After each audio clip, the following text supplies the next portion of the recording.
Hola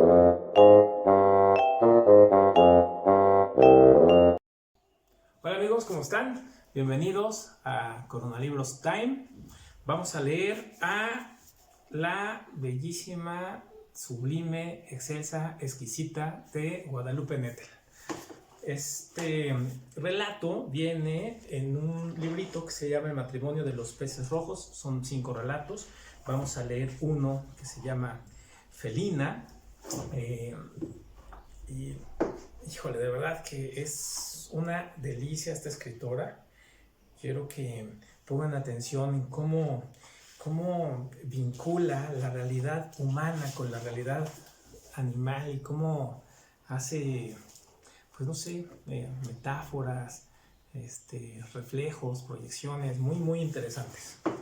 Con un lenguaje, además, de alto nivel. Felina. Los vínculos entre los animales y los seres humanos pueden ser tan complejos como aquellos que nos unen a la gente. Hay personas que mantienen con sus mascotas lazos de cordialidad resistida, los alimentan, los sacan a pasear si es necesario, pero rara vez hablan con ellos si no es para reprimirlos o para educarlos. En cambio, hay quienes convierten a sus tortugas en sus más cercanas confidentes. Cada noche se inclinan ante sus peceras y les cuentan las experiencias que han tenido en el trabajo, el enfrentamiento postergado con su jefe, sus incertidumbres y esperanzas amorosas. Entre los animales domésticos, los perros gozan de una prensa particularmente buena.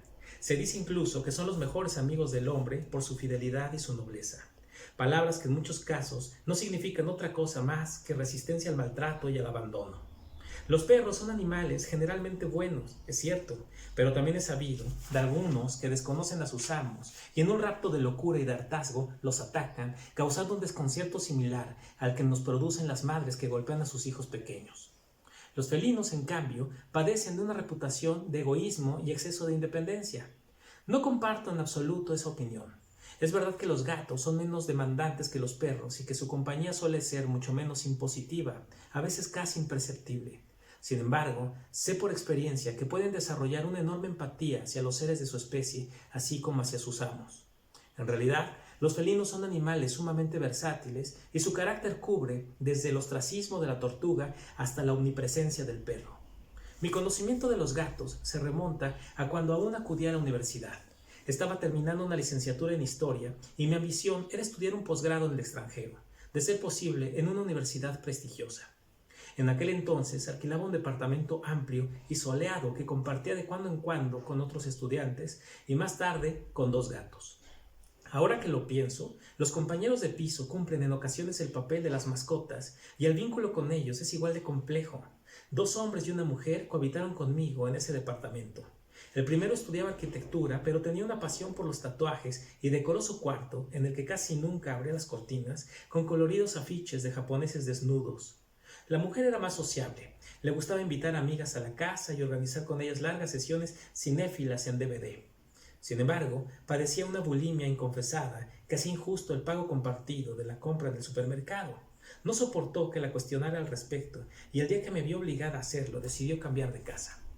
El tercer inquilino, de temperamento mucho más discreto, iba paramédico y pasaba mucho tiempo en el hospital. Como no estaba casi nunca, fue de lejos el mejor. Su estancia duró poco más de 6 meses. Luego se marchó a provincia para cumplir con el internado.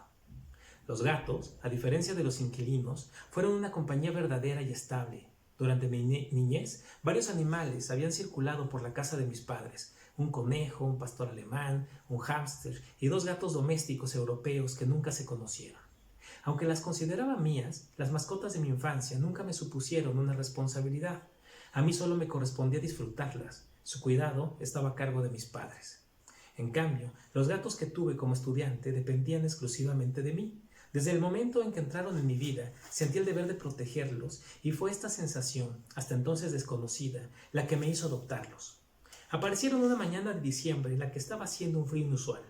Marisa, mi asesora de tesis, con quien tenía una amistad incipiente, me llamó por teléfono para contarme que los habían encontrado en la calle dentro de una bolsa de plástico, amarrados entre sí por alguien que a todas luces quería verlos muertos. Eran aún 2 cachorros, más pequeños de la edad acostumbrada para destetarlos. La historia me conmovió tanto que acepté la propuesta y salí de inmediato a recogerlos. Mi conmiseración por ellos aumentó cuando abrí la caja y los vi maullando afónicamente, temblando aún por la falta tan prolongada de oxígeno. Obsérvalos bien, me aconsejó mi asesora. Puede que hayan sufrido lesiones en el cerebro. No estaría mal que los llevaras al veterinario. Eso fue lo que hice. Llevé a los gatitos a la clínica que me recomendó y ahí me enteré de su sexo y edad aproximada. Eran macho y hembra. Él de color negro, como los gatos de mal agüero, con unas manchitas blancas entre la nariz y los bigotes. Ella rayada, un poco rubia, de estatura bastante pequeña y de complexión delgada. Un poeta y una actriz, me dije.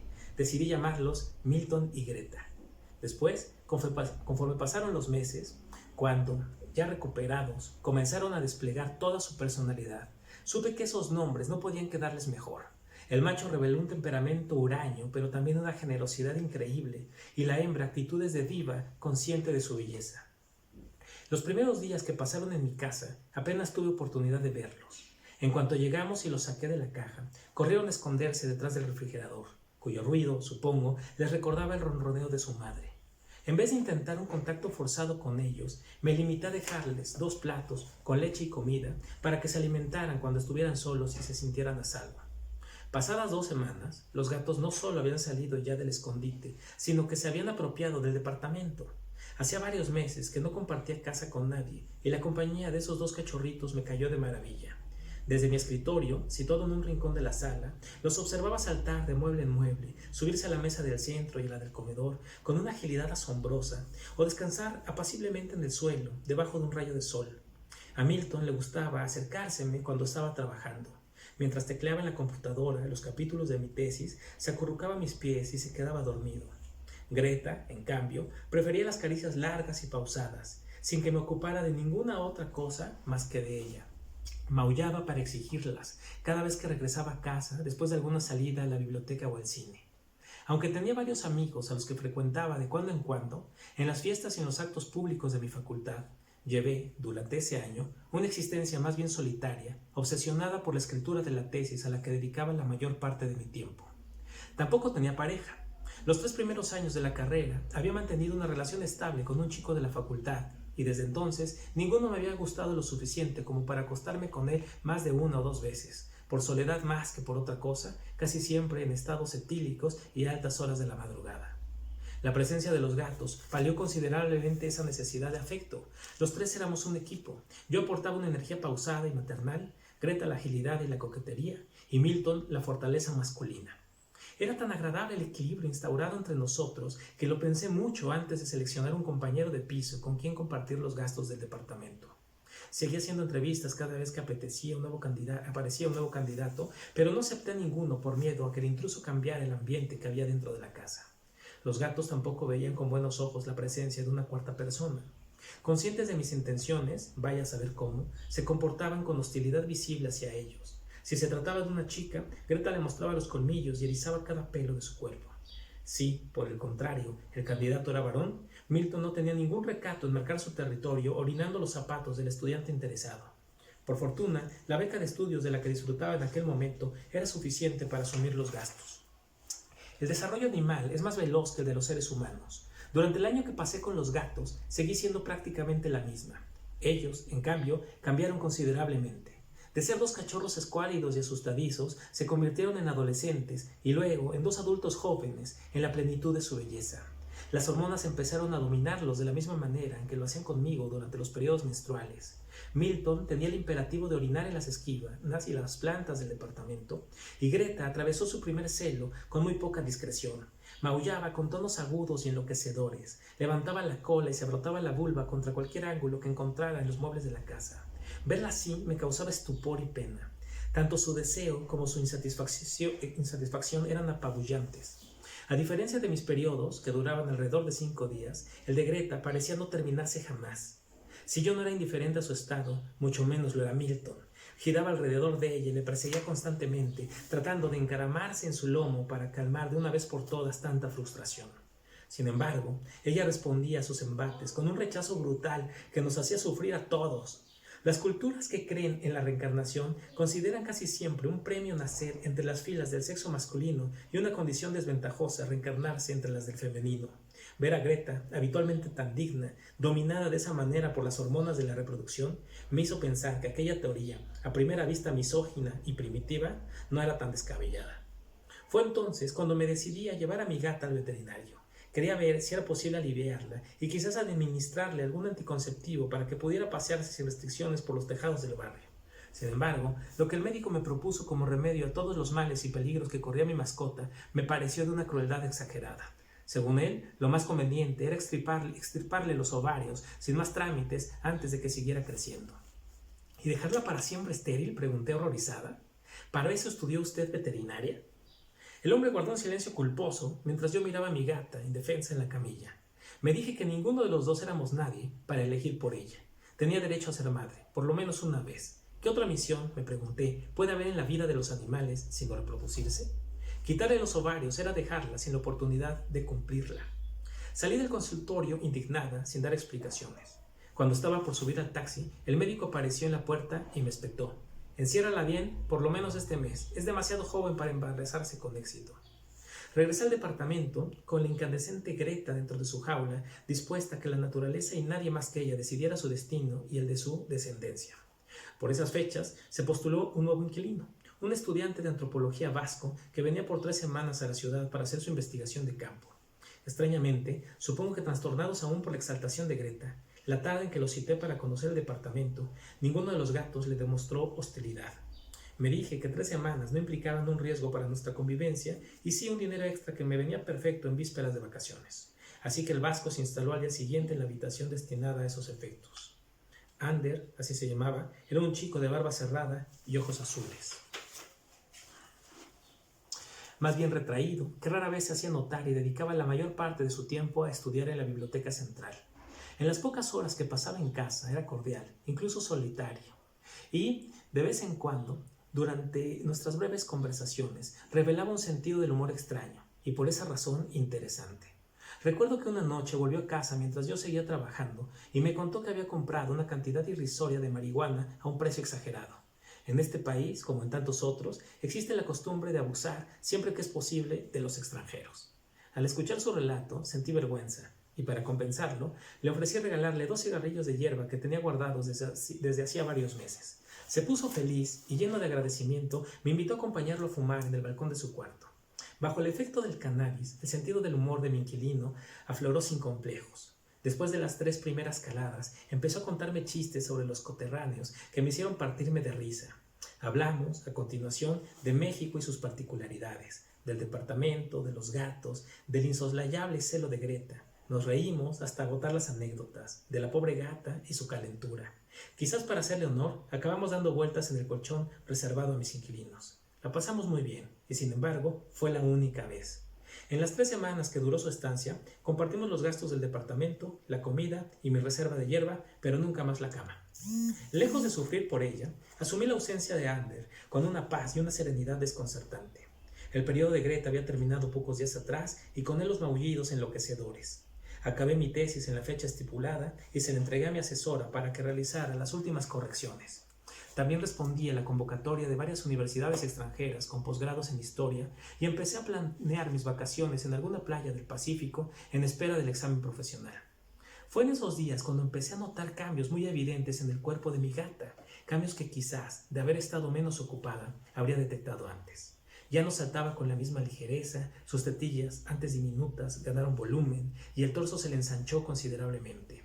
Asumí la noticia de su preñez con cierta alegría por ella, pero también con un poco de preocupación por la advertencia del veterinario.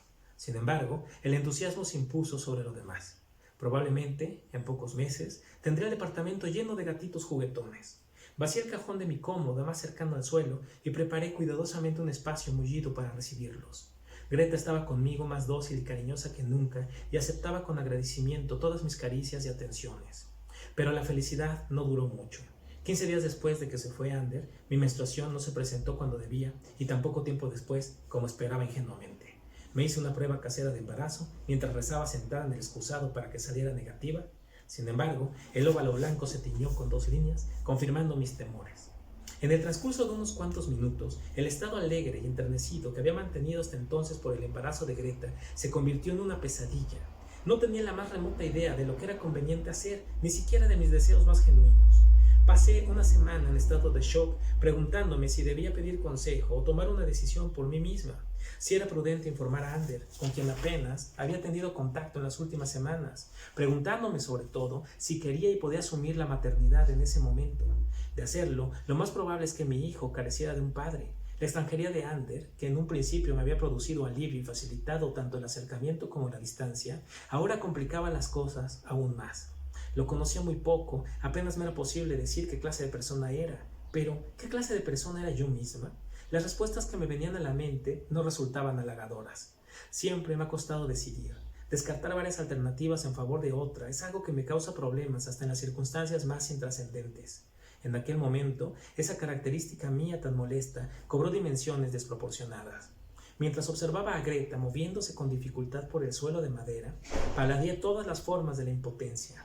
Como el suyo, mi cuerpo cambiaba vertiginosamente. El sueño, pero sobre todo las náuseas, me incapacitaban para cualquier actividad, más allá de las elementales: bañarme, ir al supermercado, sentarme a comer, alimentar a los gatos. El resto del tiempo lo pasaba en cama, acompañada por Milton, que no cesaba de ronronearme en el oído. Fueron días muy confusos. Cada vez que por fin mi conciencia parecía esclarecerse y asomaba cualquier atisbo de decisión, ese impulso era aplastado por una inmensa culpa. Una mañana, antes de lo que había imaginado, apareció un sobre con el membrete de Princeton por debajo de la puerta. Al abrir la carta, supe que no solo me habían seleccionado, sino que era candidata a una muy buena beca. En vez de ponerme feliz, la noticia aumentó la presión que tenía sobre los hombros. Me vestí deprisa y llevé la carta al cubículo de mi asesora para explicarle. Marisa se asombró de mi aspecto. «Mira nada más esas ojeras», me dijo riéndose. «Te llegó una carta de Princeton, no una sentencia de muerte». Le conté lo que me sucedía. Escuchó mi explicación y mis sollozos sin decir nada, y, una vez que terminé de hablar, me recomendó tomar el tiempo que hiciera falta antes de decidir qué hacer. Sigue con los trámites, cumple los requisitos y, cuando se acerque la fecha, quizás tenga las cosas más claras. No es nada fácil tomar una decisión así, añadió respetuosamente, aunque yo sabía muy bien lo que en el fondo esperaba de mí. Antes de que abandonara su escritorio, me extendió un papel con los datos de su ginecólogo. Si te decides, llámalo al celular y dile que vas de mi parte. Todo se aceleró desde ese momento. Si las 2 semanas anteriores Greta y yo habíamos compartido un ritmo aletargado de la cama al sillón y viceversa, a partir de entonces empezamos a desplazarnos en direcciones y a velocidades distintas. Mientras ella caminaba con cautela y se escondía cada vez que sonaba el teléfono o el timbre, disfrutando de su embarazo y de la embriaguez que producen los estrógenos, yo luchaba contra mis propios síntomas e invertía mis esfuerzos en recolectar firmas y visitar profesores que pudieran apoyarme. Le preparaba a Greta platos de comida suculenta y al salir de la cocina buscaba en internet artículos y toda clase de información sobre el aborto, que en aquel entonces aún estaba prohibido por las leyes de esta ciudad. Leí testimonios, investigué sobre las diferentes formas de realizarlo, desde las pastillas del día siguiente, que ya no tendrían efecto, hasta los test caseros, la aspiración y el legrado. Una tarde reuní valor y llamé al ginecólogo de mi asesora. Le expliqué la situación y le pedí una cita. El médico se portó muy amable y me recibió ese mismo día, haciéndome un espacio entre 2 pacientes. Recuerdo que su consultorio estaba en la planta 14ª de una torre altísima en la que no había piso 13. Todo era blanco y excesivamente aséptico. La melodía relajante del hilo musical solo consiguió empeorar mis nervios. Me costó trabajo esperar mi turno y no salir huyendo hacia la calle, pero lo hice. Una vez adentro, dejé que la enfermera me hiciese el examen de rutina, peso, medidas, presión arterial.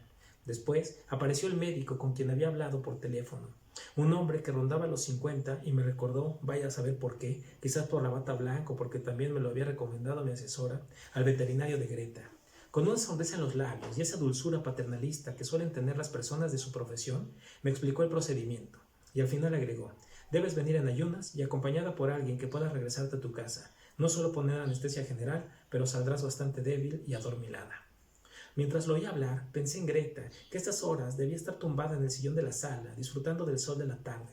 Asentí varias veces en silencio, incluido el momento en que el ginecólogo sacó su agenda y me propuso una fecha para la intervención. Pagué la consulta y salí a enfrentar la tarde más desolada que había vivido nunca, una tarde de bochorno en la que, estuviese donde estuviese, resultaba difícil respirar. Al llegar a casa, me encontré con Greta en el piso de la puerta, esperando su acostumbrada sesión de mimos. Esta vez dejó que le acariciara la panza, ya considerablemente hinchada. Al hacerlo, me pregunté si yo también tenía alguna misión en la vida. No llegué a ninguna respuesta. Esa noche llamé a mi asesora para contarle la visita a su médico y que, a pesar de su amabilidad y buena disposición, había decidido prescindir de sus servicios. No iría a Princeton. Tampoco pensaba seguir con los trámites para la beca ni ocuparme de ninguna otra cosa que no fuera mi embarazo. Después, en septiembre quizá, comenzaría un doctorado, pero aquí, en la misma universidad en la que estaba inscrita. Sin embargo, esa noche el teléfono de Marisa sonó una y otra vez sin que nadie respondiera.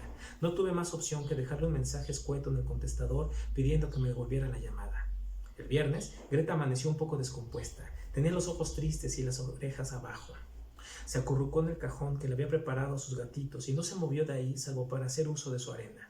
Hice cálculos, faltaban alrededor de 3 semanas para la fecha del parto, así que no podía ser esa la razón de su decaimiento. En la tarde, al ver que no mejoraba, me decidí a llevarla al veterinario. No lo había hecho antes por rechazo a aquel hombre a quien no lograba ver ahora más que como un esterilizador de animales. Pasaban de las 6. El veterinario cerraría la consulta en 40 minutos, de modo que llamé un taxi y metí a Greta en su jaula a toda velocidad. En el fondo, era una empresa descabellada. El local estaba a unos cuantos kilómetros de casa. Cualquiera que conozca el tráfico de los viernes por la tarde en esta ciudad desquiciada habría desistido. Sin embargo, yo necesitaba estar segura de que Greta estaba bien. Sujeté su jaula, en donde no dejaba de aullar, protestando porque la sacara de casa, y bajé la escalera deprisa, sin contemplar ningún riesgo, ni siquiera el de los escalones que esa tarde se pusieron en mi contra. En el descenso tropecé con uno de ellos y reboté varias veces sobre mis caderas. Mientras caía, sujeté con ambos brazos la jaula de Greta y conseguí evitar que se estrellara contra el suelo. El accidente no tuvo ninguna consecuencia además del susto. No me dolía nada. Contra todas mis expectativas, llegamos al veterinario justo antes de que cerrara el consultorio.